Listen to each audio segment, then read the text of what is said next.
No testemunho de hoje conheceremos a história da irmã Melissa, ela que sofreu algumas tentativas de aborto pela sua mãe. A existência de Melissa é um verdadeiro milagre. Vamos conhecer esta experiência. Melissa conta que, em agosto de 1977, a sua mãe biológica era uma estudante universitária de 19 anos. A mãe de Melissa teve um aborto com infusão salina forçada contra sua própria vontade por sua mãe, a avó materna de Melissa.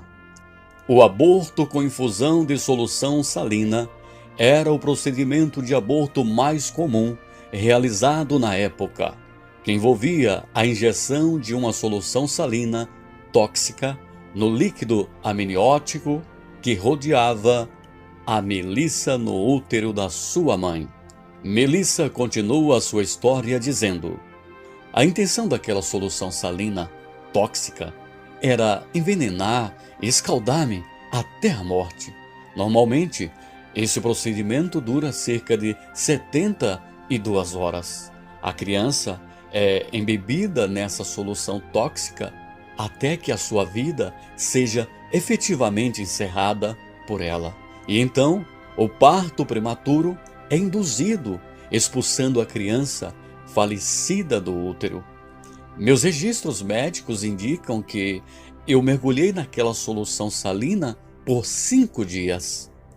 Enquanto os médicos tentavam várias vezes induzir o parto da minha mãe biológica.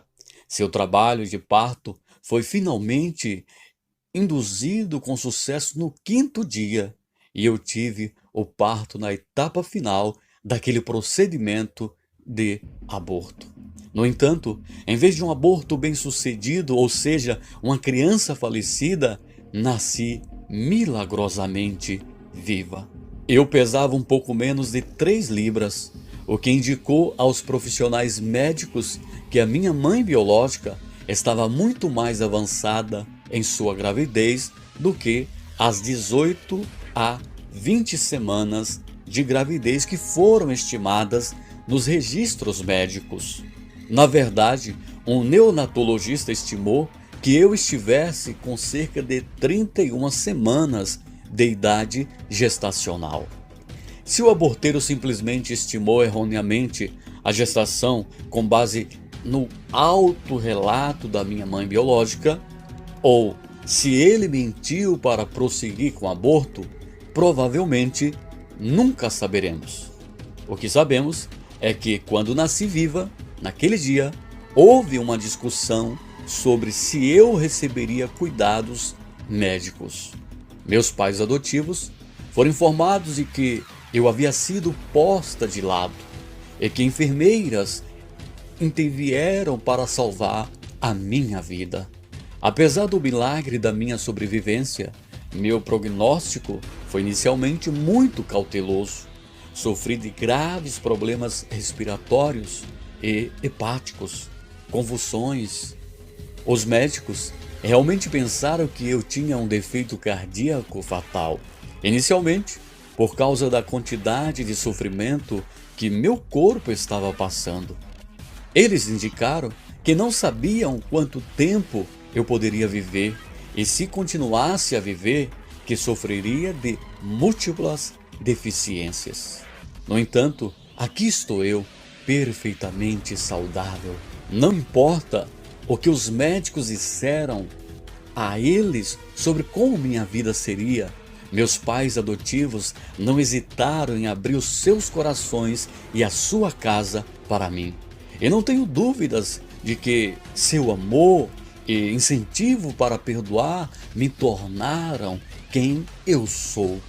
Embora eu tenha crescido sabendo que fui adotada, não soube da minha sobrevivência até os 14 anos. Foi incrivelmente traumático ter minha mãe falando as palavras: Melissa, sua mãe biológica fez um aborto durante a gravidez com você e você sobreviveu. Embora eu soubesse que Deus tinha um plano para mim, inicialmente lutei contra a verdade sobre o que havia acontecido comigo. Eu não queria ser essa pessoa que sobreviveu a um aborto. Claro que agora não consigo imaginar ser outra pessoa senão quem Deus me fez para ser. No entanto, quando fui para a faculdade, já havia conseguido curar, perdoar e comecei uma jornada para encontrar meus pais biológicos e obter meus registros médicos. Por meio do meu trabalho com os sobreviventes, agora sei que a maioria dos sobreviventes não terá registro de que sobreviveram, mas naquela época, tudo o que eu sabia era que eles seriam uma peça importante do quebra-cabeça da minha vida. Levei mais de 10 anos para encontrar meus pais biológicos e registros médicos. Foi em 2007 quando realmente realizei as duas tarefas, quando recebi meus registros médicos.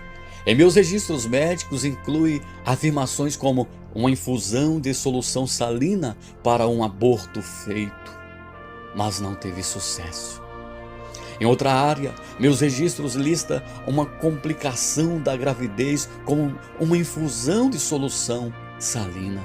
Por mais difícil que fosse ler esses registros médicos, encontrar os nomes dos meus pais biológicos neles me trouxe grande alegria. Quando comecei a procurar meus pais biológicos, descobri que morava na mesma cidade que meu pai biológico. Infelizmente, ele nunca respondeu a uma carta que eu lhe enviei, pois ele faleceu no início de 2008, cerca de 6 meses depois de eu tê-la enviado. Demorou muitos anos para finalmente ter contato com a minha mãe biológica.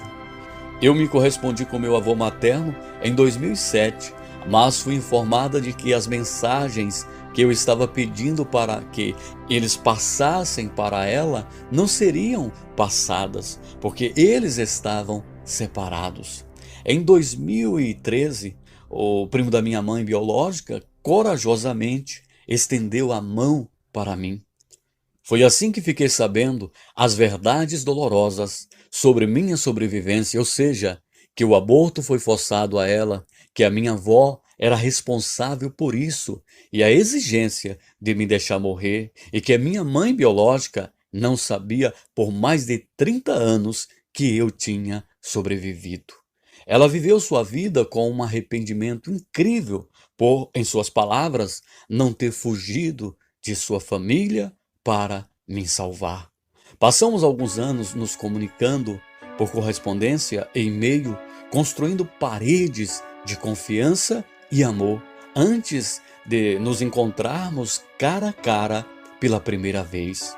Conhecê-la foi indescritível. O que posso dizer, porém, é que foi um momento sagrado, ordenado por Deus. E ela agora é uma grande parte da minha vida. Somos abençoadas por termos sido reunidas, somos abençoadas por minha sobrevivência. E ao comemorarmos isso, também temos que reconhecer que a minha experiência é aquela que muitas crianças não têm a oportunidade de viver. Na verdade, é a minha fé que me sustenta, é a graça de Deus que me permitiu sobreviver e perdoar, amar aqueles que pretendiam me prejudicar. É o poder do Espírito Santo que me guia para fazer o trabalho que faço pela vida. Não é fácil viver em um mundo onde o aborto é elogiado como um direito da mulher, mas eu me curei da minha dor e encontrei um propósito, conclui Melissa. Acerca do aborto, devemos nos lembrar que a Bíblia assegura que Deus é o autor e a fonte da vida, e somente Ele tem o poder sobre a vida e a morte. A Bíblia ensina que o feto humano é uma pessoa, mesmo antes do nascimento. Cada vida é preciosa no útero de uma mãe e está em processo formativo de Deus, o Criador de todas as coisas. Assim diz o Senhor, teu Redentor, e que te formou desde o ventre. Eu sou o Senhor que faz todas as coisas. Isaías capítulo 44, versículo 24. Isaías ainda diz: o Senhor me chamou desde o ventre. Isaías 49, versículo 1. Paulo diz: Deus me separou desde o ventre da minha mãe e me chamou pela sua graça. Gálatas capítulo 1, versículo 15. O salmista usa o pronome mim, referindo-se a si mesmo como uma pessoa no momento da concepção, e diz: em pecado me concebeu minha mãe. Salmos 51, versículo 5. Também no Salmos 139, versículo 13, diz: cobriste-me no ventre da minha mãe. E o Senhor disse ao profeta Jeremias: antes que eu te formasse, no ventre te conheci, e antes de você nascer, te santifiquei um profeta para as nações. Jeremias capítulo 1, versículo 5.